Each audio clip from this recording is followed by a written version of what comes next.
Hello, everyone. Good morning, good afternoon, and good evening, wherever you're joining from. Welcome to Future World Conversations, an initiative by Future World Alliance. I'm Padma, and I'll be your host for today's session. Hackathons are one of the most fun ways to learn AI. They turn learning into building, they create energy, teamwork, and create momentum fast. And in just few hours, we can go from I'm not sure what to do to look what we made, right? So to take us behind the scenes of an AI hackathon, what worked, what didn't work, and what they would do differently, we are joined by two fantastic speakers, James Barrood and Rupak Naresh Gupta. James Barrood is a long-time leader in entrepreneurship and innovation ecosystem with 25 plus years supporting startups and higher ed programs. He has led major tech and entrepreneurship organizations and now works closely with executive education and AI. And Rupak Naresh Gupta is the founder of Eureka Technologies and MTAP, bringing 2 decades of Fortune 500 supply chain experience and advising organizations on practical AI and automation transformation. We will start with a conversation between these two speakers and save time for Q&A. So please drop in your questions in chat as we go. All right. So without further ado, Rupesh and Jim, I hope you are ready. Over to you. Thank you. Okay, let me start. Padma, thanks for having us on this program. We just did a AI-empowered hackathon, and sort of some of the thinking was, we've been thinking about this for a long time. I know it harkens back to 1 year ago. I was in India, and we were thinking about how to do a hackathon that sort of a philanthropist wanted to sort of engage both countries, right, and young people, and we were going to do a hackathon virtual with maybe 1,000 folks from the US, 1,000 from India, trying to solve each other's problems. And so it did not get off the ground because we don't know why. I presented it, and this philanthropist moved on to other things. But in any event, it's been on my mind for a while. So I've been obviously working with Rupak, very smart in AI tools. And I thought, why don't we just try to figure out how to leverage. Actually, no, in between that, a few months ago, I was in Philadelphia. There was a sort of a hackathon as well. So these things were in my head, and I said, let's try to experiment a little bit here to try to leverage the tools, condense sort of the aspects of a hackathon into maybe 4 hours or 5 hours at most, but also sort of integrate some of the great aspects of entrepreneurship, sort of a startup weekend. So doing actually 3 days or 2.5 days into 3 or 4 hours. And that was sort of the thought process. And we knew that would be sort of hard to do, but we wanted to sort of challenge ourselves. And so what we did was we obviously put together a short workshop, right, where we would teach some of the basics and teach students how to use the tools to solve a challenge. And our challenge was affordability, right? Affordability everywhere is a challenge, is a big challenge these days, but particularly in our state, great state of New Jersey, since we have a new governor.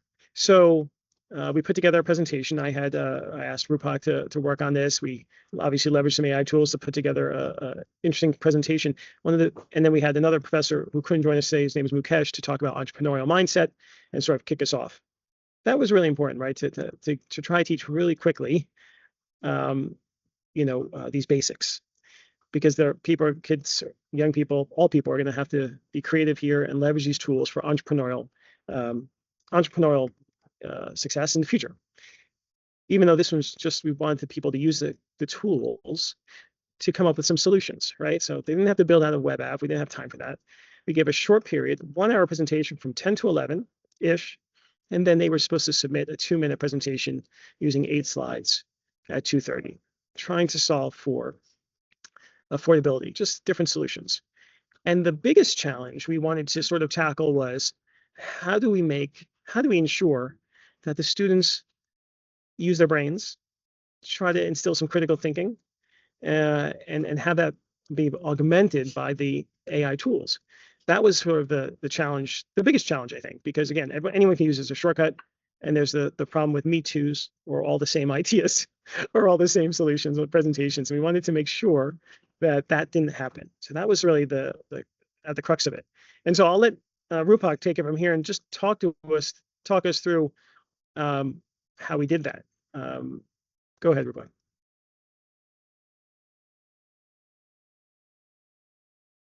Rupak, you're on mute. Thank you, Jim. Thank you, Padma, for having us here, and thanks everyone for joining us today. So this was a great opportunity, and it resonated very well because last month my daughter, she is sixth grade, and in her GNT class, she was asked to be a part of the team that will define of how AI should be used in K-12, and this aligned so well in the same perspective. Now, before I talk about students, let me just ask folks in this webinar, have you heard of a tool, Notebook LM?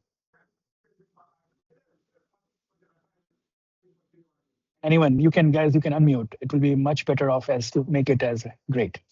Now, have you used ChatGPT other than just to ask questions to it? Like we use, okay, so how have you used ChatGPT other than asking questions to it? I'm trying to get an answer. Debugging code. Okay. Let's talk about not the coding part of it. Uh, Ideas. So when you think of ideas to analyze data, great. So we are using ChatGPT to analyze data to write code. But when it comes to ideas, when it comes to strategy, usually we ask ChatGPT a question and it gives us a response, right? We bias it out. So what we're going to learn in this process is the tools that we have, how we can implement the design thinking process for it. So whatever you have learned of using ChatGPT, you might have to relearn it. So that's my disclaimer. And I wanted to put that disclaimer so that I can remove a bias of how do you use the AI tools the way you know it. Having said that, let me share my screen. So we had asked students to do a research and then create a winning presentation. And we gave them 4 tools: Notebook LM, ChatGPT, Gamma, and Loam. They were not supposed to use anything else, and all of them were to use the free version of it, not the paid version.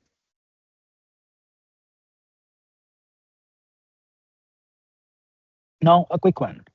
If you ask ChatGPT a question, for example, how do we reduce plastic waste in our school? What do you think is going to happen? You will get a similar answer. You may not get a same answer, you will get a similar answer. Do you all agree? Or Yeah. have you seen it differently? So to me, Yeah. this is not innovation. This is just copying using copying your homework, but instead of copying it from your friend, you are asking the AI to do it for you. You need to shift your mindset. AI is your thinking partner, not your cheat code. So think of this. What is your superpower? So when you're thinking your superpower, as a student, everyone answers the same question in the exam, yet everyone is graded differently. Why? Because when you're answering, you're using your own personal experience of what you have learned. You're putting in your own perspective. And you have your own framework of learning that you might have used in answering a particular question in the exam. So when you're using AI, we don't have to lose that superpower. So our personal experiences, our own perspectives, our own moments in life are very important. In fact, they become more important when you're dealing with AI.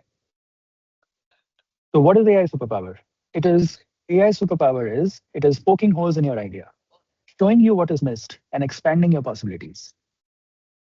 And the winning combination can come up by combining your superpower with AI superpower. And that will define, it will give you much more creativity, and you might be able to find a fresh solution.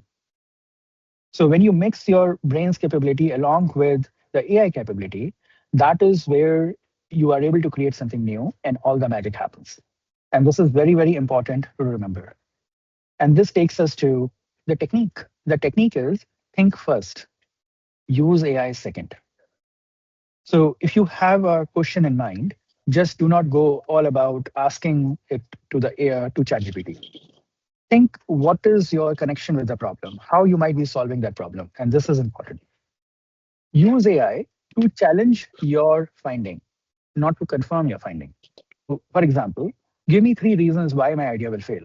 So when you're prompting it, you got to tell, this is my idea. Now tell me 3 reasons why it will fail. Ask it to be a harsh judge of the idea. Understand that LLMs by default are made to make you happy. So you need to be pretty harsh with the LLM and tell it that, hey, please critique my idea. What can be a different approach? And then you got to combine what AI is telling you when you are asking it to challenge, and then you create something new. So you can, while you are challenging it, you can say what's missing, who is getting left out, is this actually new?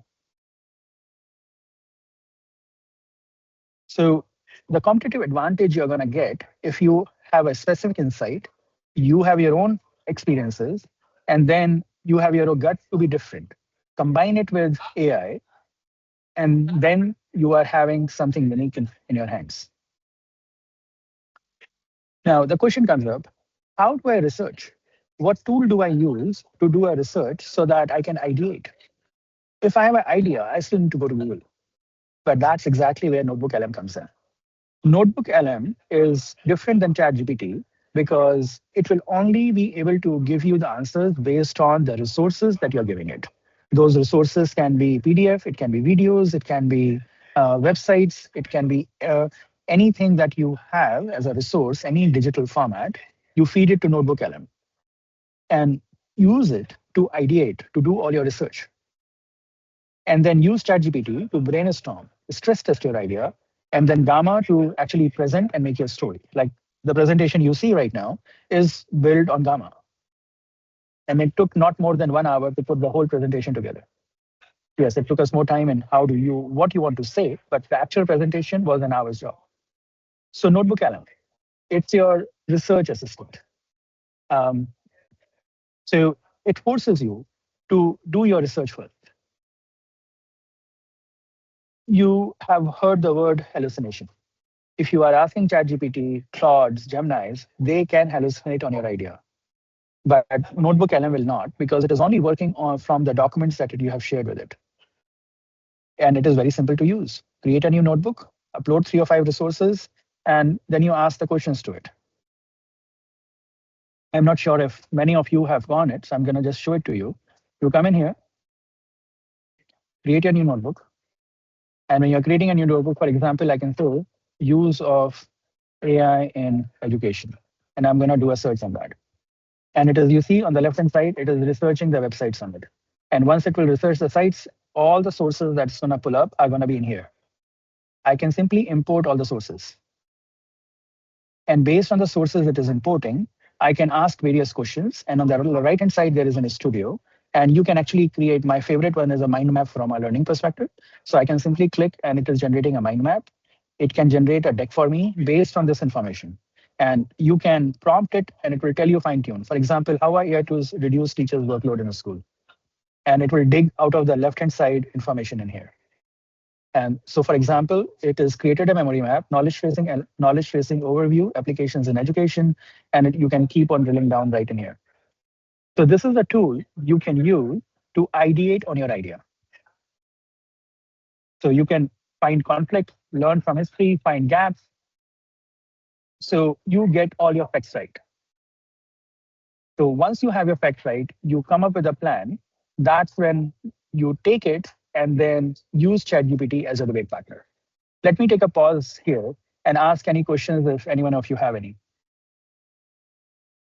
Okay. Padma, I don't see any hands up, right? No, I think it's quite clear Okay. for everyone. Yeah. Then we go for ChatGPT. Now here is where I know a lot of folks have not used LM, so that is not where the relearning happens. But from a ChatGPT perspective, we have all seen use this prompt. This is a mega prompt. This will do all of that. But got to think about that how to use ChatGPT as your debate partner, not your writer. And that's the key difference. The second you use it as a writer, you are taking shortcuts to find answers that you are looking for rather than to find the real answer. So use it as a tough sparring partner that challenges everything that you're thinking. So use it to brainstorm, challenge, and refine. So examples of the brainstorming mode. Give me 5 approaches to a problem that this person would suggest.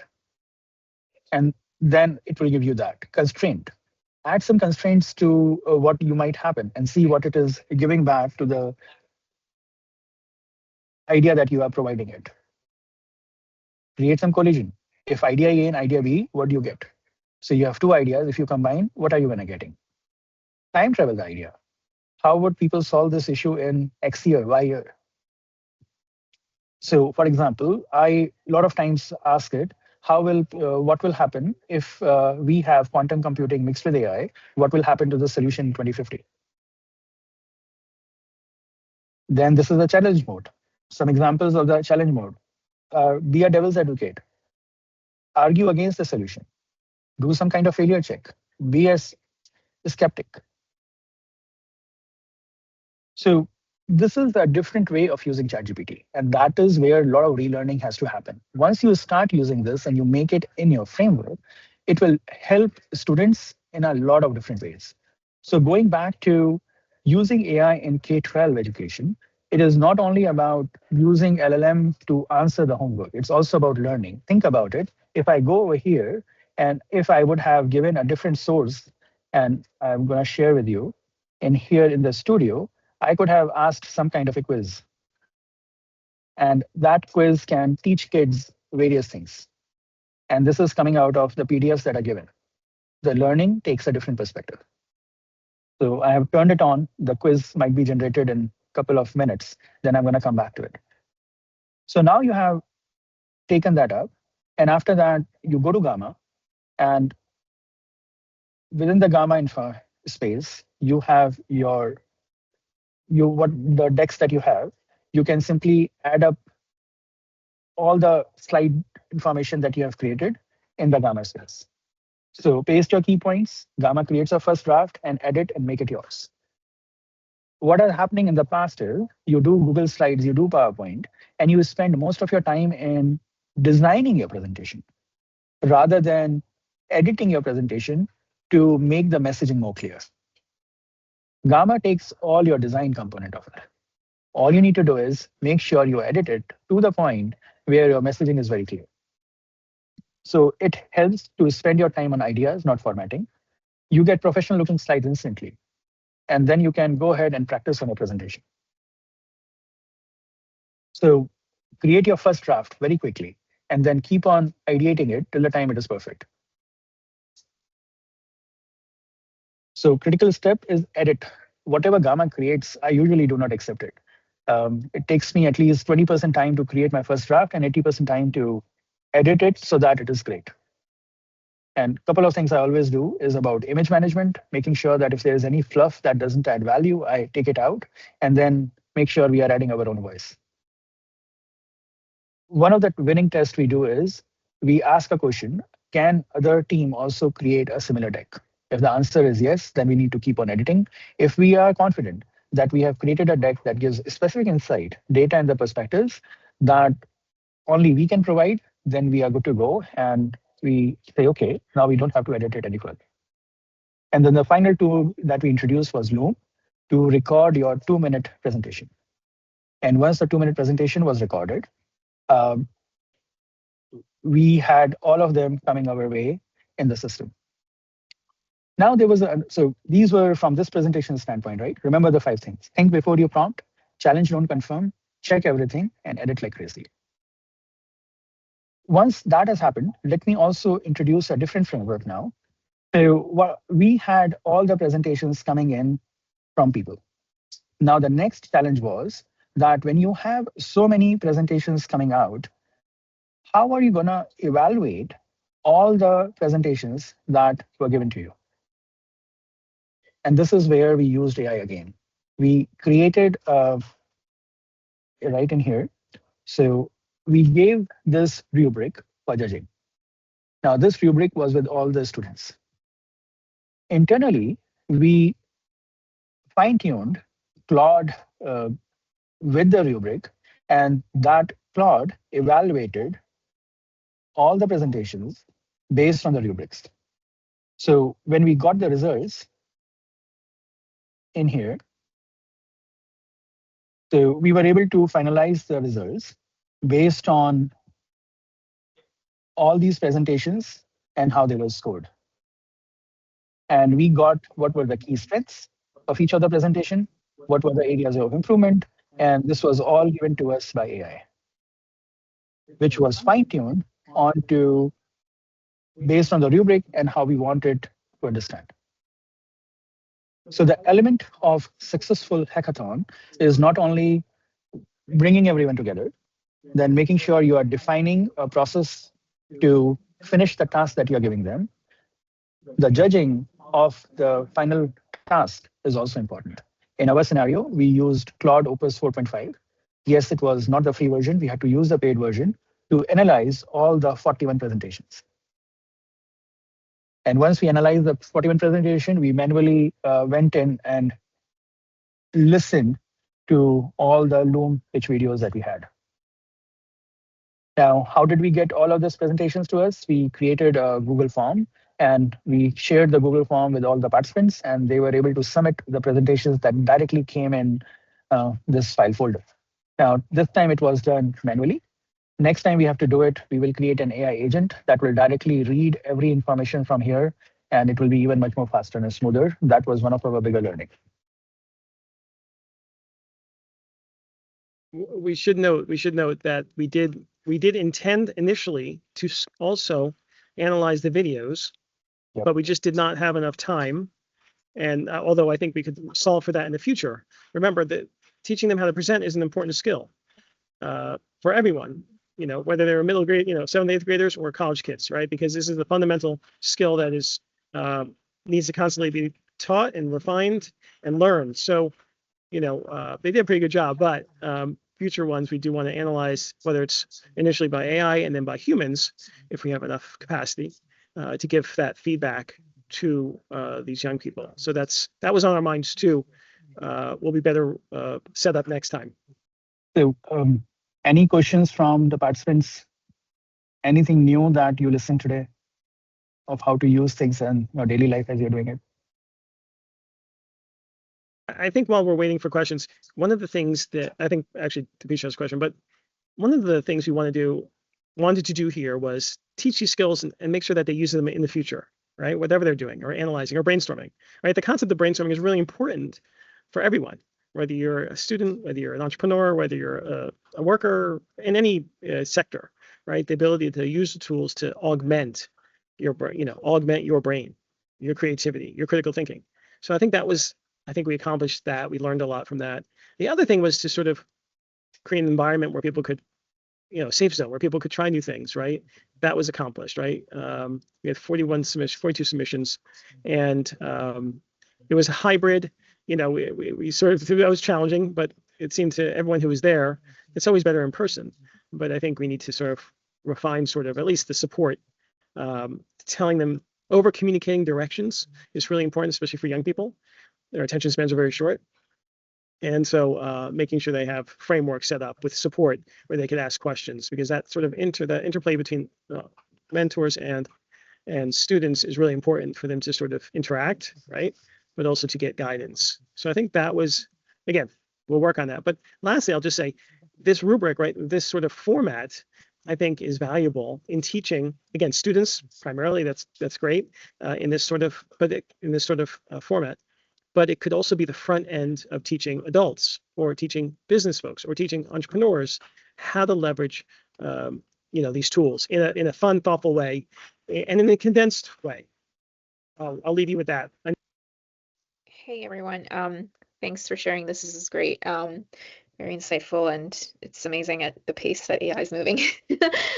So I'm going to go back to a little bit of kind of like where I started learning about data science, and I think this is a lot to do with that because I think everything that we're experiencing right now has kind of core tenets and connections to data science. So I'm curious to know, like, did you guys experience any like issues in terms of training or like understanding smaller data sets? Like when I was in a program in data science, like one of the problems we had was like trying to take small data sets and build a model from it, right? Because we were using like software that essentially used a lot of data and then converted that into a model that enabled us to learn a lot of data and patterns. So did you guys experience that with these tools particularly, like where there was a limit to how much data had to be used in order to see a pattern or, build something that was more understandable in a simplified way? Most of the students were able to take it within the free plan. So no, we did not experience that. In terms of the data, both NotebookLM and ChatGPT are now advanced enough that they can work with much less amount of data to give you some meaningful information out. So the output is easier to get now. because they're already trained pretty heavily in what kind of output you're trying to get from them, right? Now, when you go to domain specific, yes, you are getting into custom LLMs in there, and that's a whole different story where you try to build a RAG system. But from a hackathon perspective, that was not valid, as we were just trying to ask them to do research, which is limited to about 20 different kind of resources that they might pull up and feed into NotebookLM. Okay. Yeah. Interesting. Okay, yeah. It's interesting to see how things are working now. It's like going from like when they used to work versus like how they are now. So okay, thank you. And they're moving fast, pretty fast. Like NotebookLM, where they are now and what used to be earlier is very, very different and much better. Yeah. So, for example, in terms of, now I'm going to share my screen one more time because it has come back with the quiz component that I was talking about, right? And you can see right in here, this is the quizzing component where you are able to learn, right? In the context of, you see how different it is. I am getting the question and answer and I'm being quizzed on the document that I have uploaded. And it's a great learning tool about any topic. And it created right out of the studio. If I need to just look at a slide, you have a slide ready. And this is created based on the different presentations that we had given to NotebookLM. I want to make sure we get other questions in. Ross, did you have a question? Yes, a couple quick questions. So it sounds like you had your rubric, and then you used Claude Opus to evaluate the presentations based on that rubric. Did the students have access to the rubric criteria before they started? Yes, so rubric criteria was a part of our presentation that we had done earlier, and the rubric was given to them right at the start. Okay, and then just a quick, I guess, comment. Perplexity AI is good at video analysis. So if you wanted to consider that in the future, maybe you could use NotebookLM as well. But Perplexity is really good at, upload the video, upload the rubric, and say rate it, or upload 10 videos and say rank order them. But no, this is great. Thank you for presenting. This is great. And we have a hand from Monica. Yes, I also appreciate the learnings and explanation out of the hackathon, because sometimes you see that there's hackathon and there's no learnings from that out in the open.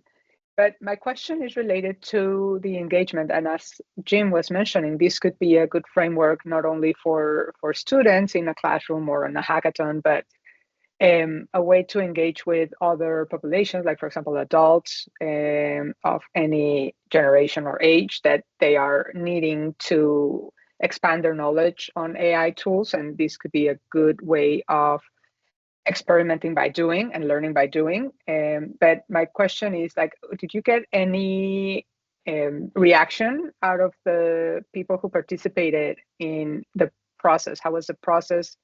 What aspects of letting them get these AI? Because in many colleges or schools, they don't let them use AI whatsoever, or maybe sometimes NotebookLM. So I'm wondering what was their experience from the participants.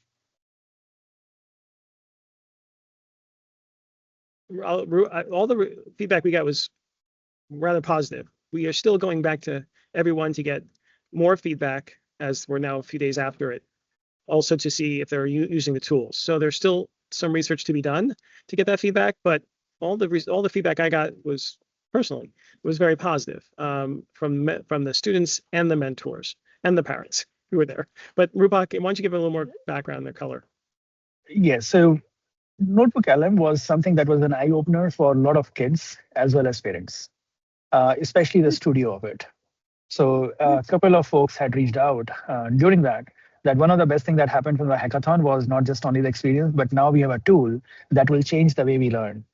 Okay. And that was pretty, to me, that was a great feedback, because we knew that now we are doing something that is helping students not just this weekend, but over a period of time of how they are using the tool. The second feedback we got was using ChatGPT as a debate partner. That is not a thought that a lot of people use. And we were approached by two of the parents. They both are technical folks in their bigger organizations. And they were even talking about adopting this framework for their employees. So the point is, it was not just the hackathon experience for the kids, but it was an experience of using the tools in the right way or from a different perspective. Perfect. Thank you. And very good job again. Appreciate it. And one thing we also thought about afterwards, we said maybe we should all students or all participants should at least have a little experience with each of those models, just to bring them all up to a level where they're at the same level, right? So to try to minimize sort of the spectrum of experience and knowledge, so that everyone could be on the similar sort of level in basic familiarity with each of those tools. Is that right, Rupak? Just confirm that. Yep, absolutely. On track. And then the other thing is, you're right, Monica, again, if from what we learned, this could be taught in 3 hours. This model can be taught in 3 hours. Now, it could be part of a larger whatever, if you're teaching a corporate, teaching different audiences, you could add other stuff to it. But this experiential approach with ideation, with analysis, with presentation could be taught within 3 hours. And that is just illuminating. That's eye-opening, right? I mean, to teach anything in 3 hours is really hard, right? But because these tools are so powerful and through a thoughtful sort of approach, that was really comforting and satisfying. So I have a couple of questions that I just wanted to ask. So you mentioned that you use a free version for the kids. So was there any particular reason? What was the thinking behind this choice? So Jim, you want to go or? So two things. One is the access. So we had to choose tools that are legally allowed for kids 13 plus. So for example, initially we were thinking of Claude, and Claude does not allow anyone less than 18 years old to have their own account. That's point number one. Point two, you need to be inclusive. So not everyone can afford to have a paid account. And we do not want to give the opportunity where people with paid account can get a better result because they have access to more compute, right? So we wanted to make sure that the playing field is a level playing field. And that is the reason we limited everything which is available in free account. For example, as a free account in Gamma, you can do only 10 slides in a presentation. So we said recommended slides are 8 slides. That way, even if they want to use 2 more, they can have it. So the thought about using the free tool was to make sure everyone has the same level field. And number two, the choice of the softwares were based on the age limit that we had. Now, if we had to do the same thing, right, in the industry, can we use, instead of ChatGPT, Claude, or that all depends on what is the work we are doing. Yeah. And another thing is, you mentioned that you plan to build AI agent to automate the evaluation process. So do you have anything in mind, what tool you want to use, or if you're working with any particular tool? So we'll be using Claude Code to create those agents in it. I'm still researching. We just, as Ross was talking about Perplexity, we'll research on that. The goal is going to be, how can we have an agent that is able to train on our rubric and go for it? And once we create the agent, we can also release it to be used by other folks who are interested in using it. That's not a problem at all. But yes, we'll be using Claude Code to create the agent and whatever tools that are using. I am thinking right now of using Descript to actually evaluate exactly based on the rubric. One of my challenges that we are looking at is any said tool, how do you train that on your own rubric? But if you look at the presentation perspective, you are looking at different things when you're evaluating a presentation. And what is in the rubric is also different. So when you are evaluating a presentation, you are evaluating it for content, you are evaluating it for messaging, you are evaluating it for the context of whether it fits to the topic or not, you are evaluating it for the skills of presentation. Now, if you have to do all of that, then you have to use various tools. If you're doing the skills of presentation, then you really need to do the video analysis of how the person is presenting, and your AI agent has to be trained on doing the analysis of facial expression, of the throw, of the pitch, of the voice. So those complexities will be in there. Just to start off, for now, when we say video presentations, we are looking for content, we are looking for context, and how true they are to their topic, and how does the message flow. And then later on, we plan to add the skills of presentation from a facial expression and the voice modulation perspective. That's interesting. Yeah, I would love to have access to that once you build this, because we are planning a lot of initiatives even for high schoolers through this organization, Future World Alliance, and we have hackathon planned during summer. So that would be a good tool for us to experiment and then use it for our hackathon as well. Sure. Yeah. And all of you guys, if you feel like using the presentation that we have created, just go ahead and use it. If you want the presentation, reach out to us, Padma, Jim, or me, and we can share the same presentation with you. Dharmarao, you have any question?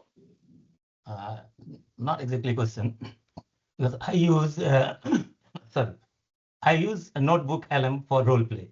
You can simulation conversation is there. So audio conversation, two people, one male voice and the second one is for the female voice. So you can use that for conversation. And the second one is that pen tool, we can customize the presentations also, the video presentations, the audio presentations, as well as the infographics. So that prompt, we can get it from the ChatGPT or cloud, and we can put it in the notebook LM, and it customizes. Awesome. To give you context, Dharmarao was one of our educators who joined our pilot program when we launched AI Launchpad for educators at the end of the year last year.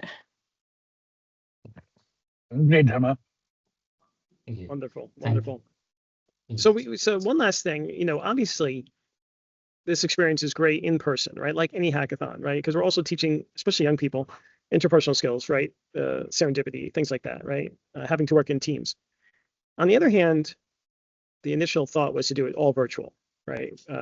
And we think we struggling with the hybrid version. We just have to make sure we have our ducks in order, have all the support lined up. On the other hand, if you just did a virtual one, and we're thoughtful about sort of obviously getting everyone up to speed, having them focus, right? Because when they're virtual, it's hard. You don't know what's going on in the background. But hypothetically, you could have a very successful virtual hackathon, right? Using this method, because again, it's relatively short, right? And the tools are so powerful, and it could work. I would only say, just make sure you have everyone has a mentor, right? That would probably be my recommendation, because just that back and forth, just the hand holding is a learning experience in its own, right? So if you had 500 people, you don't need 500 mentors, but maybe you have 100 mentors to take care of 5 people, to just follow up with them, just to caretake, right? Just to sort of help them internalize what they're learning and just go back and forth. So that would be my, as we think about it, hypothetically, that would be sort of what's important. Yeah. Anything else, Rupak, you want to say as far as things to do better for, for folks who are running hackathons who want to? Any advice or tips? A couple of them, right? Number one is plan. Whenever you are running hackathons, it's very important to give a very clear workflow for the students. So especially when you're running hackathon for high schoolers, you need to be very, very clear on step 1, step 2, step 3, step 4. Like one of the learnings that we had, or what we did last weekend, was creating a group. We left that ambiguous in terms of, we said, because we are doing online as well as in person, we will let the students create the group. Now, what happens is, yes, everyone creates a group or they do solo, but they lose their time in order to do that. So structure is important. So when we are planning, we need to make sure that we are providing the right structure so that kids are not confused or they are not scrambling and trying to ask questions. So that was one of the key things, is plan to the T. And such learnings that we are doing, that collective component of just doing a debrief after that is so important. So like hackathons have been typically related to, this is my problem, and you go and code, right? I'm also thinking that we should give a different name, come up with an innovative name where we are using AI to create a solution. Now, this is not your typical hackathon where you are doing the coding. Usually, if you ask hackathon, it is related to tech. But Now it is even non-tech people can come in as long as they have technical inclination, right? So the point being, coming back to the question, plan, that's number one. Number two, planning not only what you're giving to the students, planning of how you're going to be mentoring during the time. So if you are doing on a hybrid, then who is the mentor and how they are managing the online component? Who is the mentor who's managing the offline? Which groups each mentor is handling? That is another component of the planning part. And then it is about how do you bring the results together? Like one of the learnings we had, right at the registration, you need to capture all the information that you need. We did not capture the grades of people, of students at the registration. We are still struggling to get the grades of everyone, right? So because it becomes very difficult for us to get the information after the fact. So a good planning can go a long way in there. Yeah, that's a good point. But most of them are high school students that ended up going. That's our gut.